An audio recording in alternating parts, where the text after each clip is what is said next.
Para continuar con nuestra ceremonia, los invitamos a la conferencia magistral Presente y Futuro de la Educación Superior, impartida por el Dr. Francisco Cervantes Pérez, ex coordinador de la CUAED. Antes de dar inicio a la conferencia, tengo el honor de presentar una breve semblanza del Dr. Cervantes.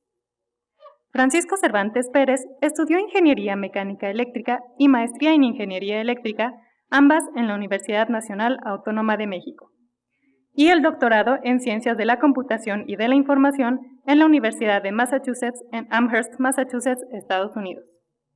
Actualmente, el Dr. Cervantes Pérez es presidente de la Red de Universidades Grupo Educativo Proeduca Global, profesor en la Universidad Internacional de La Rioja, en México, UNIR México, vicepresidente de la Asociación Iberoamericana de Educación Superior, AIESAD, y es miembro fundador del Espacio Común de Educación Superior a Distancia de México, ECOESAD, y del Espacio Común de Educación Superior en Línea, SCELI.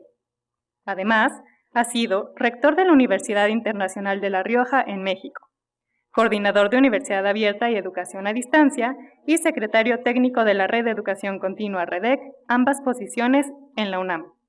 Rector de la Universidad Abierta y Educación a Distancia de México, UNAM, y director de la Maestría en Tecnologías de la Información y Administración del Instituto Tecnológico Autónomo de México, ITAM. En investigación, es miembro del Sistema Nacional de Investigadores de México y ha sido parte de los claustros doctorales de Ciencias de la Administración, de Ingenierías, de Ciencias Biológicas y Ciencias de la Computación, de la Coordinación del Posgrado de la UNAM y del Posgrado de la UNIR España. Por su trayectoria académica y contribuciones a la educación abierta y a distancia en México y en América Latina, recibirá el 8 de abril de 2022 el Outstanding Achievement and Advocacy Award in Education por parte de la Universidad de Massachusetts en Amherst, Estados Unidos. Además, ha recibido 2 doctorados honoris causa, en 2016 por la Universidad Virtual del Estado de Michoacán y en 2013 por la Universidad Católica de Los Ángeles en Chimbote, Perú. Bienvenido, doctor. Adelante.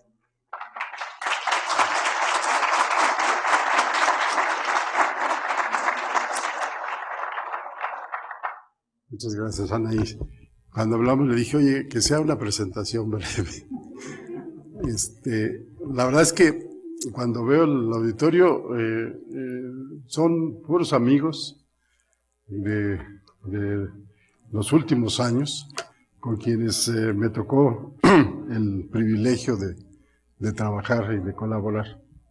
He estado escuchando con atención el video. Melchor siempre tiene este don de explicar las cosas muy didácticamente. Y el rector, que es más corazón, decidió echar a un lado el discurso y decir lo que sentía. Y resaltaron muchas cosas de lo que es el SUAYED. Pero dejaron una que es bien importante fuera, que yo espero rescatar en la parte de la presentación. Y creo que la UNAM siempre es un buen ejemplo para ver cómo es el presente y sobre todo para soñar en cómo quisiéramos que fuera el futuro. Entonces, a pesar de que ahora estoy en otra institución, van a ver que el corazón es azul y oro, y entonces se va a notar en muchas de las cosas que voy a hablar.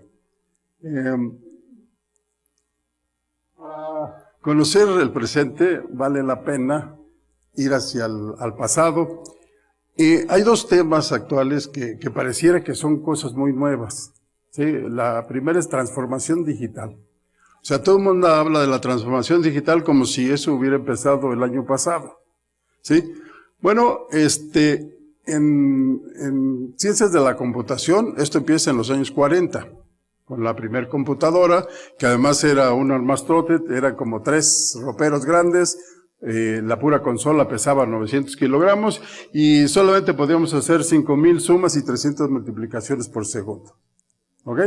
Y ahí empieza la transformación digital en el mundo. Ahora, en México, ¿cuándo empieza?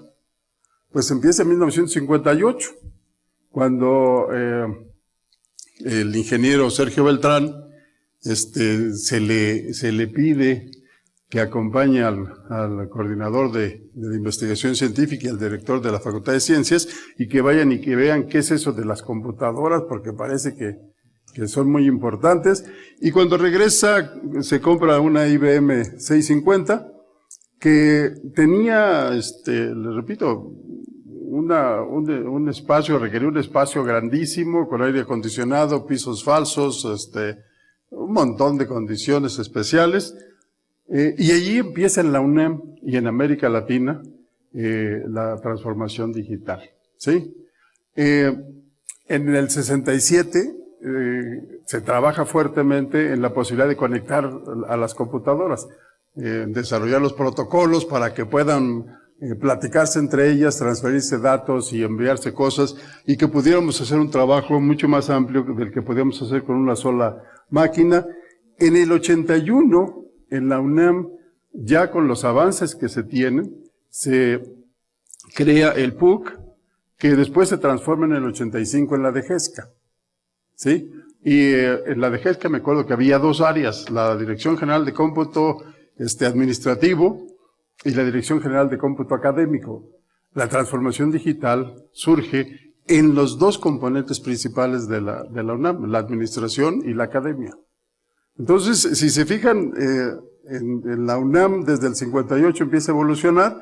Después, en el 83 aparece el Internet con la red de paquetes, y en los 90 y en los años subsecuentes empiezan a aparecer todo el manejo de hipertexto en lo que es la web en sus diferentes versiones. Después pasamos de ser consumidores de información a ser productores y a publicar información, y ahora ya le damos cierto significado a todo lo que encontramos en la red. También otro de los componentes que la UNAM es pionera, porque es la primer supercomputadora, otra vez para América Latina, viene a la UNAM en 1991, y ha ido evolucionando, y creo que el 2017 es la computadora, la MISLI, la más reciente que se incorporó al laboratorio de supercómputo de la UNAM. También en la parte académica, aquí olvidé de poner cuándo se crea la carrera de Ingeniería en Computación, la de Ciencias de la Computación, la de Informática. Y entonces la parte de no solamente ver a las tecnologías como una herramienta, sino como un sujeto de estudio y de desarrollo, también se fue gestando el paso del tiempo, y en el 2017 se crea el Civicom, que después se transforma en el CECA. Y que, no sé si Boris Escalante vino, ayer estábamos platicando de todo lo que le toca hacer, pero eso también genera las bases para poder hacer muchas más cosas de las que están haciendo ahorita en la UNAM. Y por último, el poder de cómputo que tenemos actualmente, la Summit es de las más importantes, y creo que ya la capacidad que tienen las máquinas es inmensa, y lo que se puede hacer es, pues el límite es la imaginación. Entonces, transformación digital para la UNAM, para México, no es un proceso nuevo, es un proceso que se ha dado desde el 58 para acá y que ha tenido impacto en todas las cosas que hacemos, ¿sí?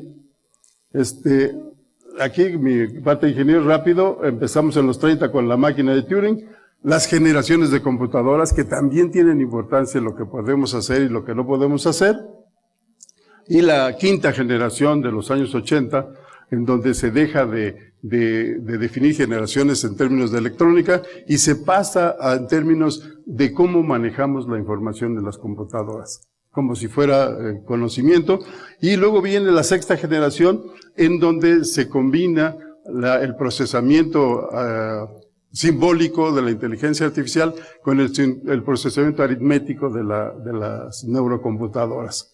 Y se define la sexta generación, y luego aparecen otras tecnologías, el Big Data, no andaba Fabián por aquí, pero la nube, el Internet de las Cosas, y ahora todos los usables que tenemos, que vamos cargando, y que en promedio, en el futuro, van a ser 26 los componentes que carguemos, conectados a la red.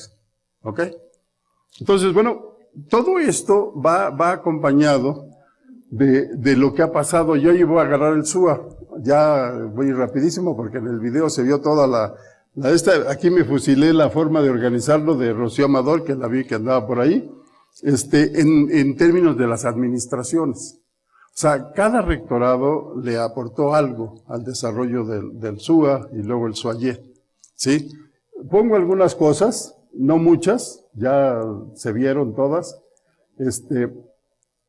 pero hoy, lo que tenemos hoy es algo que voy a retomar más adelante, y es que la educación no presencial tiene mayor impacto no en el bachillerato, no en la licenciatura, sino en el posgrado y la educación continua. Sí, y los números que voy a ver, que me quedé impresionado, lo van a aprobar más al rato. El SUA fue visionario no solamente en términos de romper la frontera o los límites del campus, porque lo que se logró es que en lugar de que los estudiantes vinieran al campus, ahora la educación podía salir del campus, podía ir a las oficinas de gobierno, a las fábricas, en fin, podía ir a otros espacios fuera del campus, ¿sí? Pero seguía siendo en la Ciudad de México, ¿ok? Si se fijan, si asociamos el SUA con la matrícula de la UNAM a lo largo de su historia, el brinco que da del 70 al 80 es más impresionante que todo lo que hizo del 24 al 70. ¿Ok? En un corto tiempo tuvo que cambiar, tuvo que transformarse para tener la capacidad de atender a todos estos estudiantes. ¿Mm? Si vemos la parte del SUAYET, aunque en el 97 se incorpora la educación a distancia al nombre, en realidad es hasta el 2005 cuando se ofrece la primer carrera, y en el 2004, en una sesión, la primera sesión del Consejo Asesor que yo me tocó presidir, se aprobó la primer licenciatura a distancia, que fue Psicología de FES Iztacala. Y les puedo comentar una anécdota que me pasó con el director de la FES Iztacala, que yo no lo conocía y me invitó a comer antes de la sesión. Las sesiones eran en la tarde. Entonces fuimos a comer y dentro de las cosas que me dijo fue, mira, Francisco, eres el último pinche coordinador con el que yo interactúo. Si hoy no sale, al diablo, ya se acabó el proyecto. Y yo decía, órale, qué directo, ¿no? Afortunadamente el Consejo Asesor ya había revisado el proyecto, Marta Diana estaba ahí, y se aprobó la primera carrera en modalidad de estancia, y en febrero de 2005, en agosto de 2004 se lanzó la primera convocatoria, y en 2005 se lanzaron las primeras carreras que se mencionan en el video en el CATED en Tlaxcala. Y si se fijan, otra vez, el arranque del SUAYET le trae suerte a la UNAM para meterse en el lío de aumentar la matrícula. Y ahí otra vez viene un crecimiento a la fecha que vi que estamos en cerca de 367,000 estudiantes en títulos formales. ¿Sí? Bueno, con el bachillerato a distancia y con el ECOES, que después nosotros organizamos el ECOESAT, se rompe la frontera de la Ciudad de México, pero también se abarca todo el país. Y con el bachillerato a distancia se va a los migrantes mexicanos en Estados Unidos, ¿sí? Después participamos desde la UNAM en la creación del SSLI, que en realidad se abre las posibilidades hacia toda América Latina y el Caribe, y en 16 firmamos un convenio con Coursera para lanzar un proyecto agresivo, muy importante en el desarrollo de los MOOC, que actualmente la UNAM tiene un poquito más de 100, y los números que lleva la UNAM, en términos de beneficiados, la verdad que es impresionante. Ok, ese es el presente, más o menos. Yo creo que si tomamos a la UNAM como ejemplo para muchas de las universidades de América Latina, es el presente en el que están más cerca, más lejos algunas de la región. En el presente tenemos problemas actuales, ¿sí? Problemas que debemos de seguir atendiendo. Una de las características del SUA es que contribuye a disminuir la exclusión, la injusticia sociales. Da acceso a la educación superior a grupos que tradicionalmente nunca hubieran tenido ese privilegio. ¿Sí? Cuando se generaron los centros asociados a la UNAM en Chimalhuacán, en Tlaxcuapan, en San Felipe, Orizatlán, se dio acceso a personas que ni en sueños hubieran ingresado a educación superior, pero menos hubieran ingresado a la máxima casa de estudios del país. ¿Sí? Entonces la parte de inclusión social es una característica fundamental de la educación abierta, a distancia y en línea. Entonces, realmente el cómo llegamos aquí está muy relacionado con los cambios que se provocan mediante la cuarta revolución industrial. Sí, que además son los avances científicos y tecnológicos de muchas disciplinas, entre ellas las ciencias de la computación. Pero además, esto se vino a potenciar. O sea, realmente se habla mucho de la pandemia como si la pandemia hubiera sido la responsable de llevarnos al punto en el que estamos. Y en realidad lo que nos hizo fue ayudarnos a todos aquellos que habíamos estado batallando tanto tiempo en que se reconociera las bondades y la capacidad y el potencial que tiene la educación no presencial. Pero además la pandemia generó otro tipo de problemas. ¿Sí? El desempleo creció, la necesidad de la gente de trabajar creció y entonces se reduce el ingreso a las universidades principalmente. Y el exrector de la UAM, y Eduardo Peñalosa, me comentaba que el abandono en el 2020 empezó en el examen de admisión. Normalmente la gente se inscribe al examen de admisión y un 5 o 7% no se presenta al examen. En el 2020 el 30% no se presentó al examen.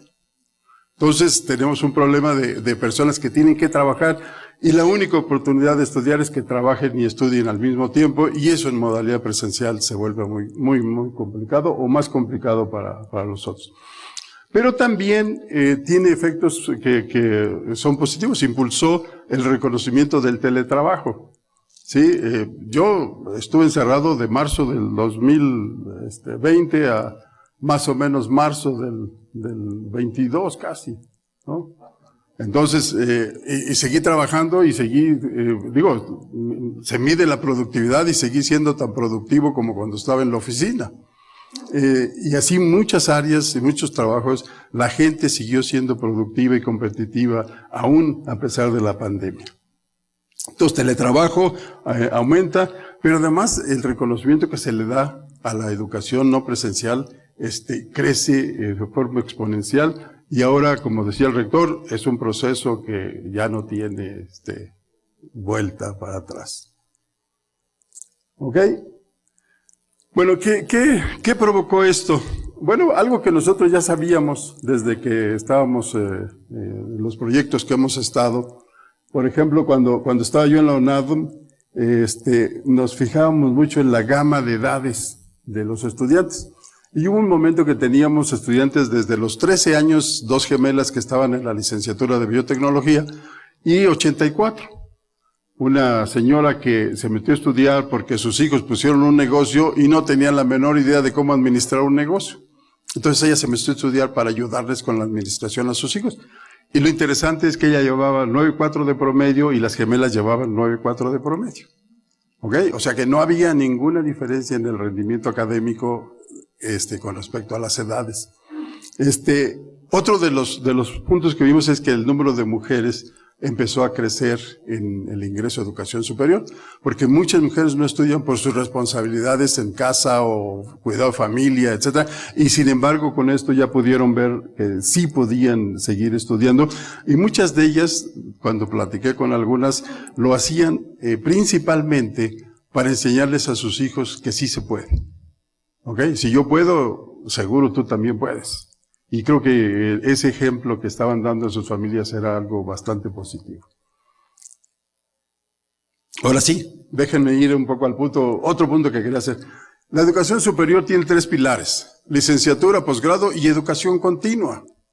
Bueno, con todos los problemas que ha acarreado la cuarta revolución industrial, ahorita vamos a ver dos de ellos, la importancia de la educación continua ha ido creciendo, creciendo y creciendo al nivel que en la actualidad es tan importante, o quizás va a ser más importante para los estudiantes la educación continua que la licenciatura. La licenciatura va a ser algo que sea 0 o 1, o lo tienes o no lo tienes. Pero con los cambios que se están dando en los empleos y en la sociedad, los empleos están desapareciendo y apareciendo otros. Todos los estudiantes se tienen que reformar, redefinir su perfil profesional o reescalar sus competencias y sus habilidades. ¿Ok? La estadística del futuro de los trabajos es que el 50% de los que conocemos actualmente van a ser computarizados. Por lo tanto, van a dejar de ser realizados por personas, los van a realizar autómatas. ¿Sí? Entonces vamos a tener una sociedad en donde no solamente vamos a interactuar con humanos, sino también vamos a interactuar cotidianamente con autómatas. ¿Ok? Y eso lo que implica es que si uno quiere tener un desarrollo sostenible en los países, hoy para las personas, tenemos que ver cómo mejoramos el capital humano. Tenemos la primera que a la fecha, si medimos ahorita y hacemos un corte, tenemos una capacidad instalada. Tenemos un número de profesionistas en ciencias de la computación, creo que somos más de 1,500 doctores en ciencias de la computación, entonces tenemos cierta capacidad ya formada, pero que necesitamos formar más. Y las universidades estamos en ese proceso. Estamos formando al capital humano que va a contribuir al desarrollo o a la prosperidad de los países. Entonces el desarrollo significa que tenemos que tener programas para formación de los nuevos cuadros, pero también programas para que aquellos que requieran de reescalar sus habilidades o sus competencias lo puedan hacer, o que tengan que redefinir sus perfiles profesionales también. Ahora, hay otras cosas que tienen que intervenir, y son cómo se despliega esta capacidad para el beneficio del país. Eso no depende solo de las universidades. Las universidades van a tener que vincularse con los otros sectores, con las industrias, con los gobiernos y con la sociedad civil en general. Y además, en cada una de estas áreas, casi siempre, tenemos que trabajar a lo ancho, ¿sí? En la parte de la diversidad y en la profundidad de cada una de esas competencias que se requieren. Entonces tenemos que tener una oferta que sea rica, que como decía el rector que le pedía a Judith Subieta, que fuera flexible, para que todo mundo lo pueda hacer en cualquier lugar, en cualquier momento y con cualquier dispositivo que tenga a la mano. Y entonces esto nos lleva a que el futuro cambió.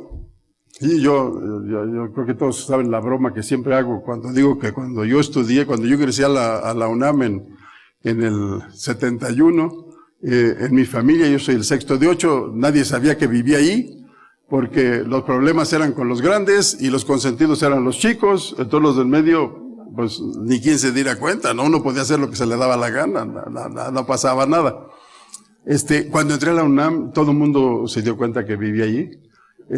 Lo más interesante fue con los suegros, ¿sí? Antes de que supieran que estaba en ingeniería en la UNAM, no querían que anduviera como 100 metros de su casa. Después me invitaban a cenar. Entonces, la licenciatura, incluso el ingreso a la educación universitaria, era algo que aseguraba una mejora, una prosperidad social y económica. Bueno, para el siglo XXI eso ya no es el caso. La licenciatura es parte de la educación básica y la tienes o no la tienes y de ahí en adelante viene lo que tiene importancia, que es el aprendizaje en el trabajo o los posgrados y la educación continua. ¿Ok? Bueno, aquí están los datos de la UNAM, los saqué de la agenda estadística, 367,000 estudiantes divididos en licenciatura, bachillerato y posgrado. ¿Ok? Pero ven estos números. La REDEC tuvo de beneficiados 1,676,579. ¿Sí? Los MOOC tuvieron 1,634,000 y algo. Bueno, en educación continua, la UNAM ha tenido un impacto tremendo y la demanda sigue creciendo. ¿Ok? Cuando yo terminé mi gestión en el 19, había 600,000 en los MOOC. O sea, ha crecido impresionantemente la demanda en los últimos 4 años. ¿Ok? Bueno, eso significa que la educación continua tiene que ser cuidada en varios niveles, ese es el objetivo de la REDEC. Tiene que haber una parte de la educación continua que tenga el nivel de los créditos del posgrado, porque no puede ser menor el nivel para los egresados que tenemos si van a reescalar sus habilidades o si van a redefinir sus perfiles.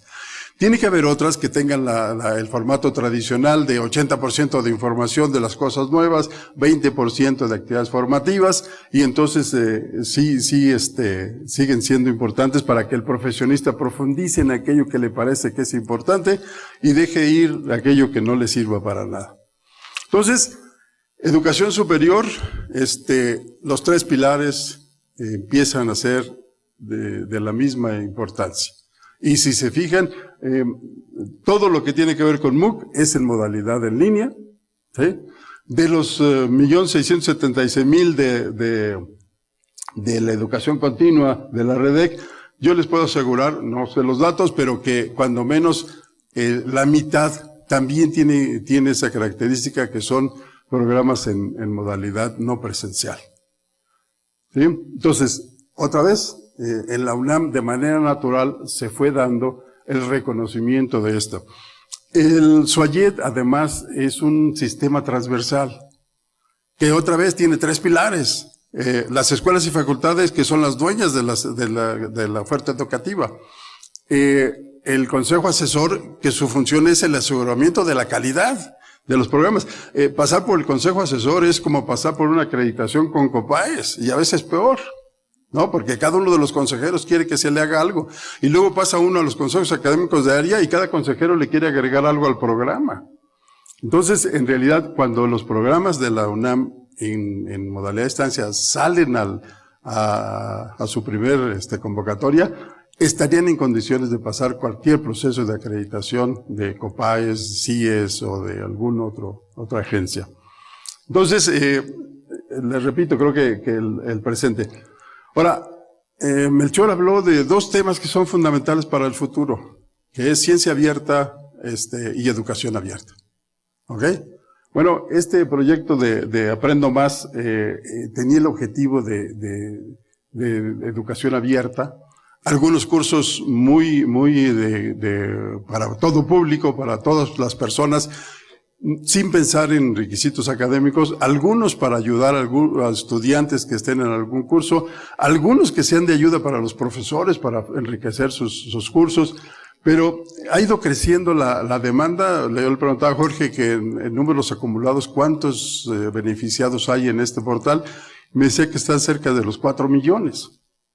Y en 2021 hubo poco más de 500,000 personas que se beneficiaron, que además está diseñado en un esquema en que se otorgan microcredenciales. Y la idea es que esas microcredenciales poco a poco vayan teniendo reconocimiento de los externos a la universidad. Y que el que alguien saque una credencial en Aprendo Más le sirva curricularmente para garantizar que adquirió ciertas competencias que le hagan falta en su parte laboral. Contenido abierto, yo siempre promuevo este proyecto del bachillerato a distancia. Lupita sabe que ya me tiene que pasar una cuota, porque la verdad parte de mi trabajo es promover las casi 900 unidades de apoyo para el aprendizaje que están de formato abierto para los estudiantes del bachillerato, no solo en el país, sino para el que los quiera, y en América Latina y el Caribe. Cada vez que me toca dar una plática, trato de incluir esto, y a Dita también. Espero que ya Dita sea DOTA, porque creo que el integrar la inteligencia artificial, ahora sí, con proyectos específicos, ese es el trabajo que nos queda para el futuro inmediato. Bueno, el futuro no es único. Hay múltiples futuros que se pueden dar y depende de las decisiones que se vayan tomando. Ahorita Melchor habló de algo que se confunde mucho con educación a distancia, que son estas clases remotas que estamos haciendo a través de Zoom o de algún tipo de plataforma, en donde transformamos el salón de clase en un aula virtual con todas las limitaciones que tiene el salón de clase. Sí, una clase para todos, creemos que todos aprenden igual y que los maestros tienen las mismas estrategias y que nadie cambia en el tiempo. O sea, que es un proceso permanente y estático. Por supuesto que tenemos también ya el modelo de educación en plataformas que nos permite avanzar como lo hizo el SUA en su momento. La universidad se volvió inclusiva, pero no cuidamos que los estudiantes tuvieran las condiciones para tener éxito en sus programas. ¿Sí? Ese es uno de los temas que hemos discutido mucho y le damos lo mismo a todos. Entonces va a haber unos que pasen sin ningún problema, otros que de panzazo y otros que de plano, no importa lo que hagamos, nunca van a poder ser exitosos. Ahora, si a estos le agregamos los problemas viejos, pero que siguen siendo vigentes, si uno va al 72, el problema era que no teníamos capacidad para atender a toda la demanda que había. ¿Ok? Bueno, en esta época las instituciones públicas, en diferentes porcentajes, la UNAM creo que es el peor caso, acepta 1 de cada 10, y entonces hay una desigualdad en casi todos los factores. Empezando por la desigualdad en la parte financiera. México tiene alrededor de 130 millones y tiene casi 60 millones en pobreza y casi 11 millones en pobreza extrema, que no saben si hoy van a poder conseguir dinero para comer. ¿Ok? Entonces, cuando uno tiene la mitad de la población en esas condiciones, no se puede esperar que haya prosperidad en el futuro muy cercano. ¿Cuál es el mejor vehículo que tenemos para que eso mejore? La educación. Y sobre todo la educación superior. Por lo tanto, el futuro para las universidades es seguir creciendo, seguir mejorando, pero dejar de quejarse de cómo vienen los estudiantes de media superior o de la básica. Y tenemos que hacer algo para mejorar las condiciones en básica. Y una de las primeras tareas es contribuir a que la planta docente, las competencias docentes de los profesores de básica y media superior mejoren enormemente en todo este contexto de la educación híbrida que se está, que ya llegó para quedarse, ¿no? Cobertura. Bueno, Claudio Rama hace una clasificación de que si estamos abajo de cierto porcentaje, es una educación de élite. La educación superior en México fue de élite hasta los años 70. ¿Sí? La de masas empieza a partir de los años 80, que es cuando rebasa uno los 25,000, el 25%. Y ahorita estamos en camino hacia lo que sería una educación universal, que es arriba del 65%. Vamos en el 40, todavía nos falta un tramo muy largo para poder llegar a que la educación superior sea una educación casi universal. Tenemos otro problema. México son muchos Méxicos. No es lo mismo Oaxaca, Chiapas, que Monterrey o que Nuevo León o que la Ciudad de México. Ciudad de México incluso la cobertura anda arriba del 80%, casi del 90%. Es más, en algunos años hemos tenido capacidad de más del 100%. Hemos atendido a los estudiantes de Ciudad de México, más estudiantes del Estado de México. Entonces, Ciudad de México no representa al país.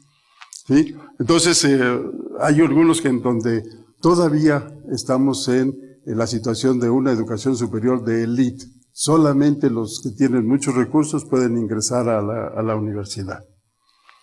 Ahora, ¿cómo se resuelven estos casos? Bueno, pues con base en la investigación y en la innovación. No hay otro camino.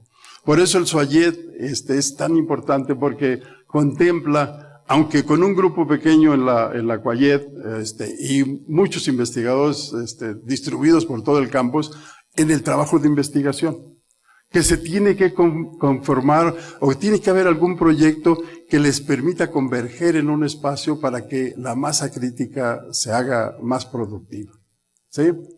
Entonces, el futuro es cómo le hacemos para impulsar más la investigación y sobre todo que sea investigación que impulse, que cree nuevas formas de aprender, nuevas formas de enseñar y que defina los esquemas estos flexibles que pedía Judith Zubieta para la educación. No lo vamos a lograr con la investigación que hemos hecho hasta hace algunos años, que es de malla abierta.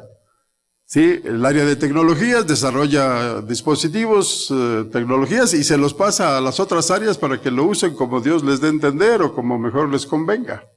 ¿Sí? Tenemos que cambiar incluso la forma en que hacemos la investigación y ahí es donde empiezan las decisiones que van a construir el futuro. ¿Sí? Ahora, tenemos dos opciones. ¿Sí? Y yo estoy preocupado porque con el puesto que tengo y con los viajes que hago a América Latina y a algunos lugares, hay universidades que están regresando a cómo eran sus condiciones antes de la pandemia. ¿Ok? La parte de clases remotas no les dieron los resultados que querían, entonces las están olvidando y no están moviéndose hacia la transformación digital y hacia la parte de incorporar nuevos modelos educativos. Entonces, esos están, su primera decisión es regresar al pasado. ¿Ok? La otra opción es regresemos al futuro, pues, contemplemos de dónde estamos o a dónde vamos y queremos evolucionar o queremos desaparecer. Hay una propuesta que hace el consejero delegado de la UNIR que dice que la universidad para poder mantenerse, para poder sobrevivir, tiene que cambiar tan rápido como ocurren los cambios en la sociedad. ¿Sí? Ahora, si quiere sobresalir, tiene que ir más rápido. Por lo tanto, los cambios tienen que ir de forma más acelerada. Entonces, esa es la primera decisión que hay que tomar. Ahora, todo mundo dice que hay que hacerlo.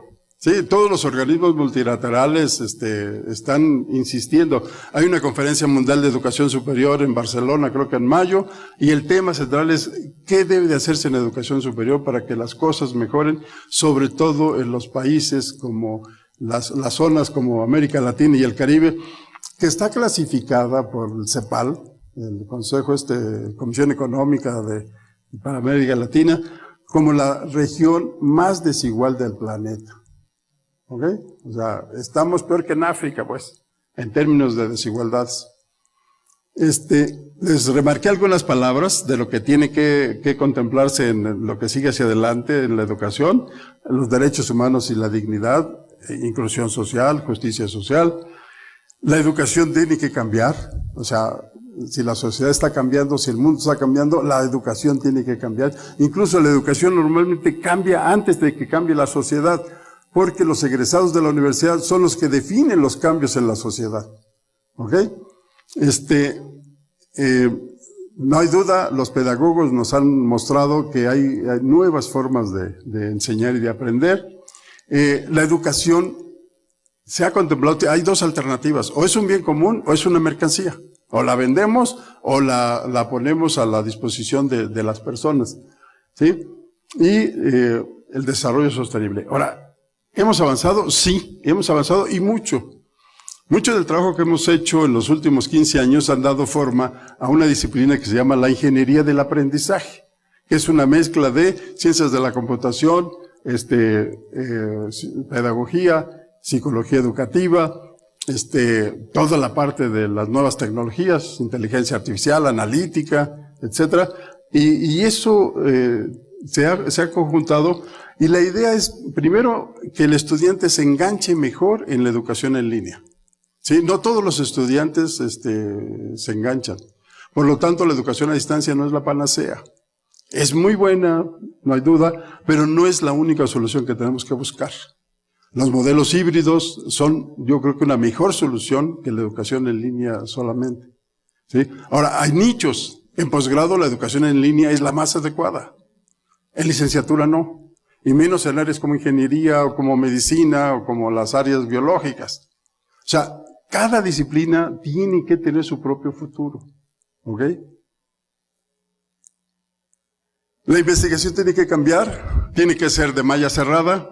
Las áreas de educación tienen que generar nuevas innovaciones que generen retos al área tecnológica para que desarrolle la tecnología que sea adecuada para que lo que están haciendo lo hagan cada vez mejor. ¿Sí? Ya hay mucho avanzado. La rueda pedagógica de Alan Carrington de Australia, toma como base la taxonomía de Bloom, y a partir de las actividades de taxonomía de Bloom, identifica los verbos de las acciones que tiene que hacer, las actividades que se pueden hacer, y en la última parte de la rueda, identifica qué tecnologías están disponibles para el diseño de actividades de aprendizaje para resolver esos problemas.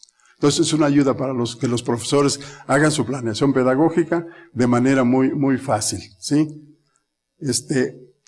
Hay algo que es importantísimo, y es que los pedagogos y los psicólogos nos han enseñado que los estudiantes son diversos. Hay una diversidad enorme, y que la solución es que los conozcamos, que conozcamos de cada estudiante qué capacidades ha desarrollado, qué características tiene sus estilos de aprendizaje, su capacidad de aprender, y utilicemos técnicas de inteligencia artificial para diseñar programas o trayectorias de aprendizaje personalizadas, ¿sí? Que implicarían no solamente la parte que conozcan cosas, que aprendan cosas, sino la parte metacognitiva de cómo conocerlas y cómo aprenderlas. Entonces, la mezcla de la cognición, la metacognición con la inteligencia artificial y con toda esta parte pues, más, yo diría, sociológica, es lo que nos va a dar la posibilidad de que sí preparemos a los estudiantes para que sean exitosos en sus programas. Las tecnologías van a seguir siendo importantes, porque el trabajo en red es lo que nos va a ayudar a avanzar. Va a haber redes a nivel más bajo de servicios, redes de conocimiento, redes de agentes inteligentes, redes de estudiantes, redes de profesores, redes de aprendizaje. Entonces el trabajo en red en un contexto social va a ser algo que tenemos que seguir construyendo. El estudiante y su aprendizaje es el objetivo de la educación superior. Alrededor de él tenemos que tener un montón de servicios, ¿sí? Los cursos en línea que sean interactivos, que tengan posibilidad de aprender entre pares, ¿sí? A veces le entienden mejor a su compañero que a los docentes.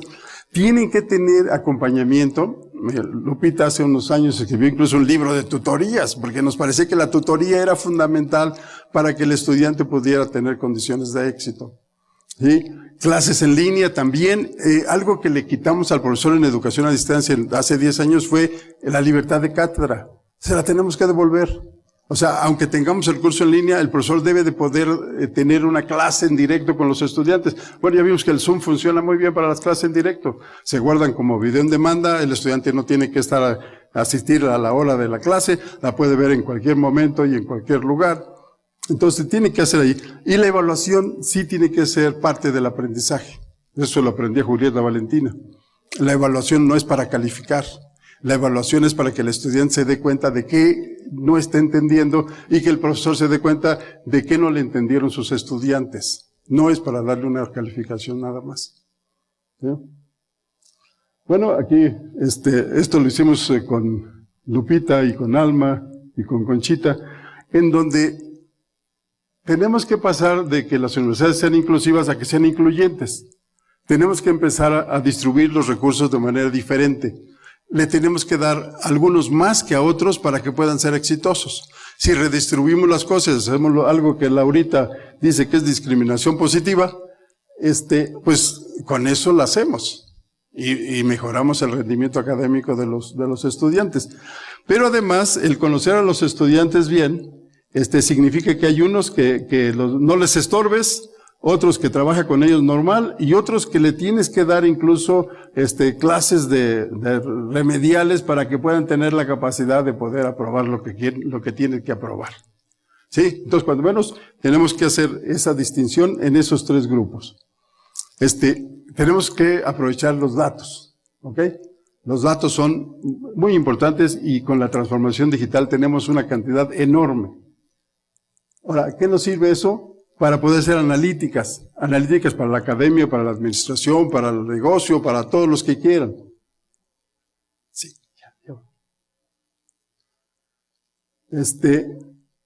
cambia el modelo, la parte de los ambientes también, los materiales también cambian.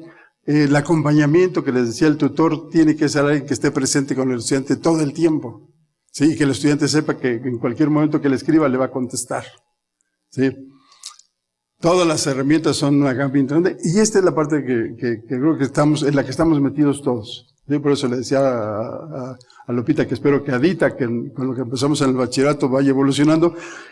Joaquín Navarro, que también está en la CUAYED, en su programa doctoral, está trabajando con sistemas de entendimiento del lenguaje natural para hacer cada vez más eficientes estos tutores, de tal forma que podamos ayudar a los estudiantes a mejorar y que nos permitan extender la capacidad de los docentes. Que así como se habla de realidad extendida, tenemos que hablar de la capacidad docente extendida, ¿sí? Y ese es el punto final. El futuro, lo que yo visualizo como el sueño que tenemos muchos de los que trabajamos en educación a distancia, es que la educación ya no necesita ser discriminación positiva. Que encontremos el modelo y los escenarios para que cualquier estudiante que ingrese a nuestros programas tenga todo lo que le haga falta para poder ser exitoso. Y ese sería un futuro en donde la inclusión social sería una realidad, la prosperidad de las personas, que se reflejaría en la prosperidad de los países, también sería una realidad. Entonces, creo que ese es el futuro por el que yo apostaría, y no el regreso al pasado. Muchas gracias.